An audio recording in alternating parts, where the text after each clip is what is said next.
ಸಮಸ್ತ ಗುರುಮಾರ್ಗ ವಾಹಿನಿ ವೀಕ್ಷಕರಿಗೆ ಶಿವಾನಂದ್ ಜೋಶಿ ಮಾಡ್ತಕ್ಕಂಥ ನಮಸ್ಕಾರಗಳು. ಬಹುದಿನಗಳ ನಂತರ ಮತ್ತೆ ಗುರುಮಾರ್ಗ ವಾಹಿನಿಯನ್ನು ವರ್ಷದ ನಿಮಿತ್ತವಾಗಿ 12 ರಾಶಿಗಳ ಭವಿಷ್ಯವನ್ನು ಮತ್ತು ಅವರ ಜೀವನದ ಈ ವರ್ಷದ ಸುಖ ದುಃಖಗಳ ಬಗ್ಗೆ ವಿವರವಾಗಿ ತಿಳಿಸ್ತಕ್ಕಂಥ ಪ್ರಯತ್ನಕ್ಕೆ ನಾವು ಬಂದಿದ್ದೇವೆ. ದಯವಿಟ್ಟು ತಾವು ನಿಮಗೆ ಒಳ್ಳೆಯದು ಶುಭ ಮತ್ತು ನಮ್ಮ ವಿಷಯವನ್ನು ಸರಿಯಾಗಿ ಅನಿಸಿದರೆ ಖಂಡಿತವಾಗಿ ನೀವು ಸಬ್ಸ್ಕ್ರೈಬರ್ ಆಗಿ ಮತ್ತು ಲೈಕ್ ಬಟನನ್ನು ಒತ್ತಿ ನಮಗೆ ಪ್ರೋತ್ಸಾಹಿಸಿ, ಜೊತೆಗೆ ನಿಮ್ಮ ಸಮಸ್ಯೆಗಳನ್ನು ಅರಿತುಕೊಳ್ಳೋದಕ್ಕೆ ಪ್ರಯತ್ನ ಪಡಿ.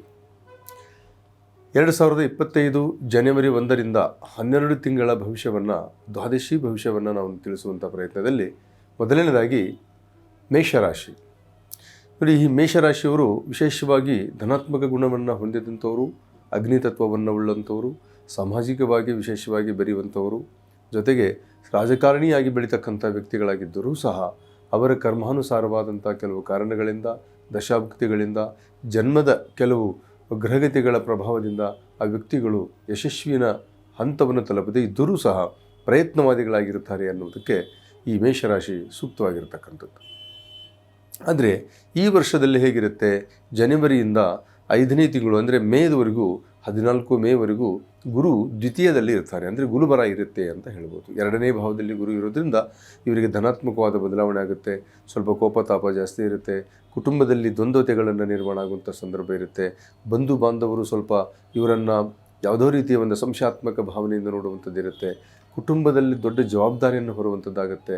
ತಂದೆ ಅಥವಾ ತಾಯಿ ಅಥವಾ ಪರಿವಾರದ ಹಿರಿಯರು ಇರ್ತಕ್ಕಂಥವರ ಬಗ್ಗೆ ತುಂಬ ವಿಶೇಷವಾದಂಥ ಒಂದು ಜವಾಬ್ದಾರಿಯನ್ನು ಹೊರತಕ್ಕಂಥದ್ದಾಗುತ್ತೆ. ಈ ಮೇ ತಿಂಗಳವರೆಗೂ ಗುರು ಇವರಿಗೆ ಪ್ರಭಾವಿಯಾಗಿದ್ದರೂ ಸಹ, ಆದರೆ ಮೇ ನಂತರ ಗುರು ಸ್ವಲ್ಪ ಪರವಾಗಿಲ್ಲ ಅಂತ ಹೇಳಿದರೂ ಕೂಡ ಮಧ್ಯಮ ಅಂತ ಹೇಳ್ಬೋದು. ಕಾರಣ ಏನಂದರೆ 3ನೇ ಮನೆ ಅದು ಮಿಥುನ ರಾಶಿಗೆ ಹೋಗ್ತಾ ಇದೆ. ಆದರೆ ಇಲ್ಲಿ ಶನಿದೊಂದು ಪ್ರಭಾವ ಈ ಜಾತಕನಿಗೆ ಕರ್ಮದಿಂದ ಲಾಭಕ್ಕೆ ಬರ್ತಕ್ಕಂಥದ್ದು, ಅಂದರೆ ಈ ವ್ಯಯದಲ್ಲಿ ಬರುತ್ತೆ. ಅಂದರೆ 7.5 ವರ್ಷದ ಶನಿಯ ಪ್ರಭಾವ ಈ ಮೇಷರಾಶಿಯವರಿಗೆ ಪ್ರಾರಂಭವಾಗುತ್ತೆ 29/3/2025.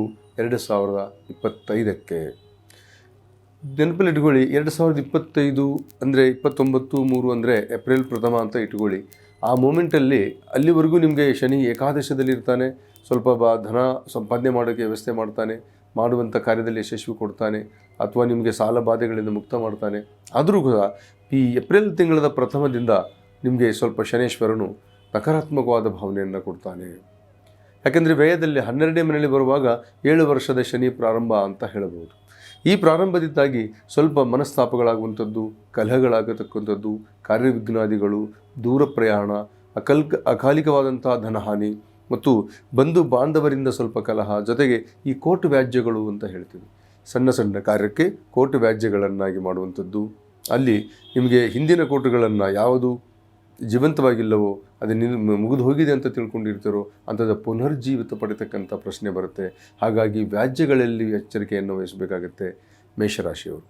ಈ ಮೇಷರಾಶಿಯವರು ಕೋಪ ನಿಯಂತ್ರಣ ಅನಿವಾರ್ಯ ಅಂತ ಹೇಳಬಹುದು.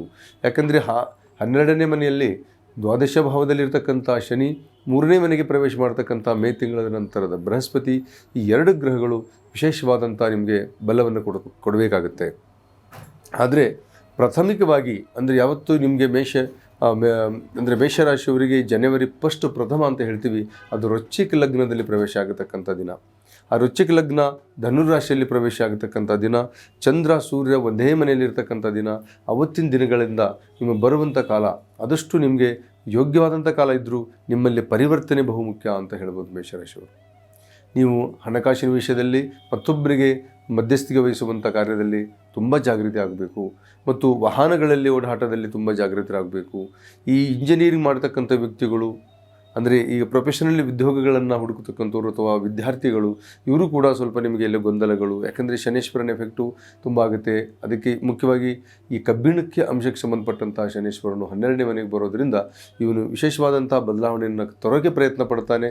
ಸ್ವಲ್ಪ ಕಲ್ಲನ್ನು ಹೇಗೆ ಕಟ್ಟಿದು ಅದನ್ನು ಮೂರ್ತಿಯಾಗಿ ಪರಿವರ್ತನೆ ಮಾಡ್ತಾನೆ ಶಿಲ್ಪಿಯು, ಆ ರೀತಿ ಶನೇಶ್ವರನು ನಿಮಗೆ ಶಿಲ್ಪಿಯಾಗಿ ಬರ್ತಾ ಇದ್ದಾನೆ. ಆದರೆ ನೀವು ಪರಿವರ್ತನೆ ಆಗಬೇಕು, ನೀವು ಕಲ್ಲಾಗೇ ಉಳಿಯುವಂಥ ಉದ್ದೇಶವನ್ನು ಹೊಂದಬಾರದು ಅಂತ ಮೇಷರಾಶಿಯವರಿಗೊಂದು ಕಿವಿ ಮಾತು ನಾನು ಹೇಳ್ತಕ್ಕಂಥದ್ದು. ಜೊತೆಗೆ ಈ ಲಗ್ನದಲ್ಲಿ ಅಂದರೆ ಪ್ರವೇಶ ಮಾಡ್ತಕ್ಕಂಥದ್ದು 5ವರೆಗೆ, 1ನೇ ತಾರೀಕು ಬೆಳಗಿನ ಜಾವ 5ವರೆಗೆ ಪ್ರವೇಶ ಮಾಡ್ತಕ್ಕಂಥ ಲಗ್ನ ಇದೆಲ್ಲ, ಆ ಲಗ್ನಾಧಿಪತಿ ಕುಜ ಅಂದರೆ ನಿಮ್ಮ ರಾಶಾಧಿಪತಿನೇ ಆಗ್ತಾನೆ, ಮೇಷರಾಶಾಧಿಪತಿ. ಹಾಗಿರೋದ್ರಿಂದ ಕುಜನು ನಿಮ್ಮಲ್ಲಿರ್ತಕ್ಕಂಥ ಪಾಸಿಟಿವ್ ಎನರ್ಜಿಗಳನ್ನು ಹುಟ್ಟುಹಾಕ್ತಕ್ಕಂಥ ಗ್ರಹ, ನಿಮ್ಮ ರಾಶಿಯವನೇ ಆಗಿರೋದ್ರಿಂದ ಅವನು ಅಷ್ಟಮಕ್ಕೆ ಅಲ್ಲಿ ಪ್ರವೇಶ ಆಗಿದ್ದಾನೆ. ಅಷ್ಟಮಕ್ಕೆ ಪ್ರವೇಶ ಆಗಿದ್ದಾನೆ. ಅದರ ಪ್ರಭಾವದ ಏನಾಗುತ್ತೆ ಅಂತ ಹೇಳಿದ್ರೆ ಅಷ್ಟಮಾಧಿಪತಿ ಅಲ್ಲಿ ನೀಚನಾಗ್ತಾನೆ ಅಂತ ಹೇಳ್ಬೋದು. ಲಗ್ನಾಧಿ ಅಂದರೆ ನಿಮ್ಮ ರಾಶಾಧಿಪತಿ ಮತ್ತು ಲಗ್ನಾಧಿಪತಿ ನೀಚನಾಗಿರೋದರಿಂದ ಅವತ್ತಿನ ದಿನಗಳಲ್ಲಿ ನಿಮ್ಮ ಶುಭ ಕಾರ್ಯಗಳಲ್ಲಿ ವಿಘ್ನಗಳನ್ನು ಹುಟ್ಟಾಕಬಹುದು. ಮುಂದೆ ಮೇ ತಿಂಗಳು 2025 ನಂತರದಲ್ಲಿ ವಿಶೇಷವಾದ ಬದಲಾವಣೆ ಖಂಡಿತ ಕಾಣ್ತೀರಾ.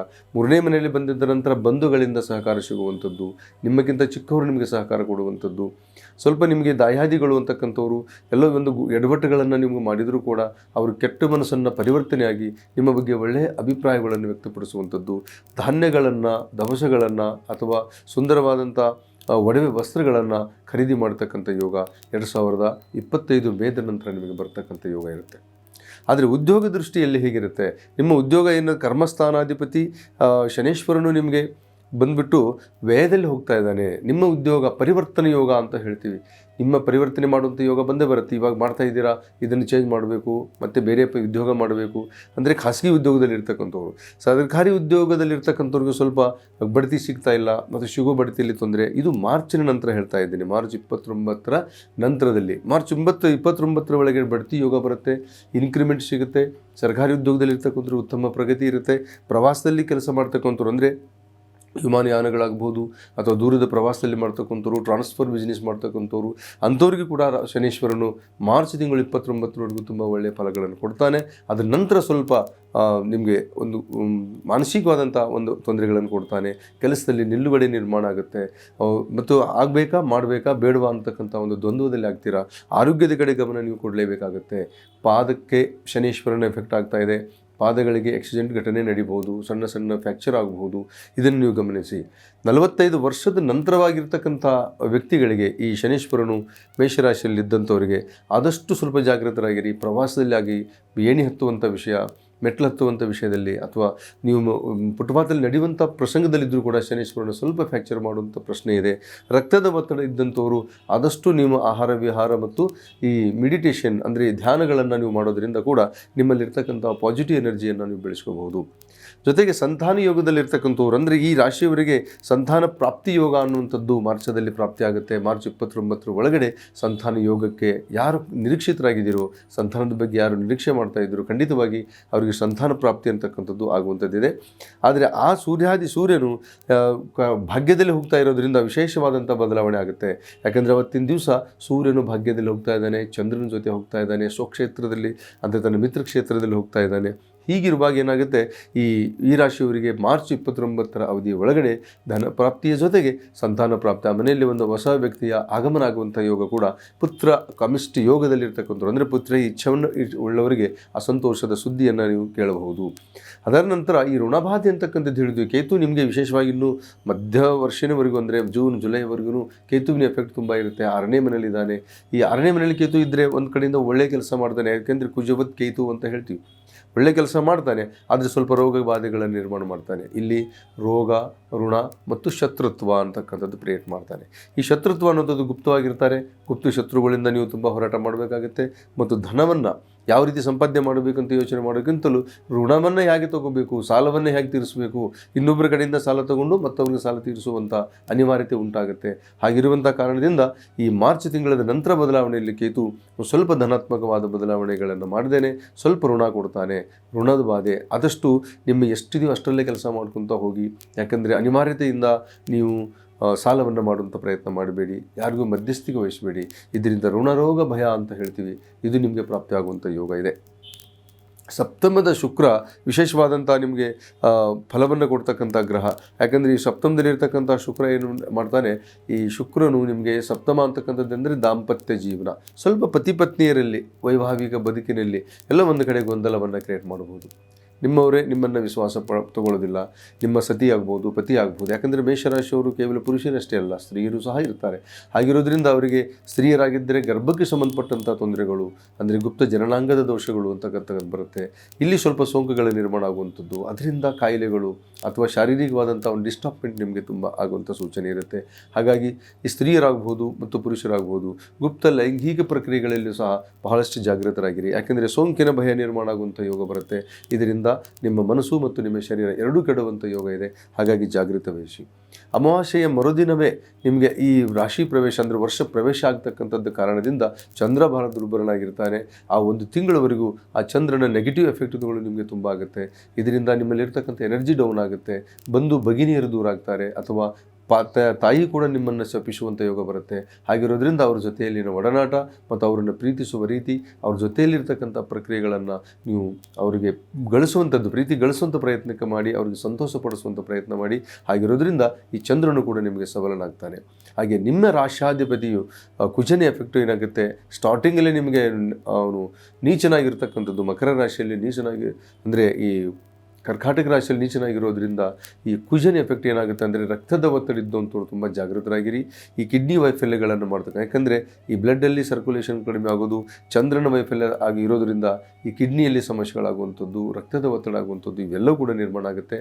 ಹಾಗಾಗಿ ಜಾಗೃತಿಯನ್ನು ವಹಿಸಿ.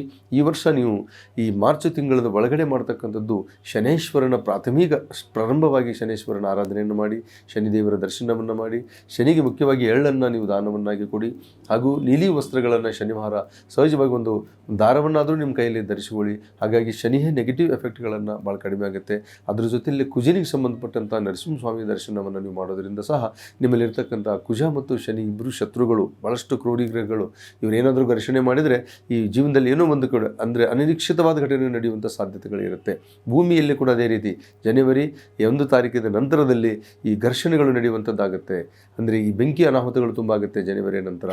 ಆಕಸ್ಮಿಕವಾದ ಅಪಘಾತಗಳು ಜಾಸ್ತಿ ಆಗುತ್ತೆ ದೇಶದಲ್ಲಿ. ಇದೆಲ್ಲವೂ ಕೂಡ ಇದೆ. ಅದು ದೇಶ ಭವಿಷ್ಯ. ಆದರೆ ಇಲ್ಲಿ ನಾನು ಹೇಳ್ತಕ್ಕಂಥದ್ದು ಮೇಷರಾಶಿಯ ನಿಮ್ಮ ಭವಿಷ್ಯವಾಗಿರೋದ್ರಿಂದ ವಿಶೇಷವಾಗಿ ಶನೀಶ್ವರ ಮತ್ತು ಕುಜನ್ ಬಗ್ಗೆ ಇರತಕ್ಕಂಥ ನೀವು ಪೂಜಾ ಅನುಷ್ಠಾನಗಳನ್ನು ಮಾಡ್ತಾ ಹೋಗಿ. ಆದಷ್ಟು ಜಾಗೃತರಾಗಿರಿ, ಶಾಂತರಾಗಿರಿ ಮತ್ತು ದೈವ ಭಕ್ತರಾಗಿ ಕೆಲಸ ಮಾಡಿ. ಯಾರ ಜೊತೆ ವಾದ ವಿವಾದವನ್ನು ಮುಂದುವರಿಸದೆ ನಿಮ್ಮ ಭವಿಷ್ಯವನ್ನು ಬೆಳೆಸ್ಕೊಳ್ಳಿ. ಈ ವರ್ಷಕ್ಕೆ ಒಳ್ಳೆಯದಾಗಲಿ ನಿಮಗೆ ಅಂತ ಹೇಳ್ತಾ ಮತ್ತೊಮ್ಮೆ ಭೇಟಿಯಾಗೋಣ. ನಮಸ್ಕಾರ.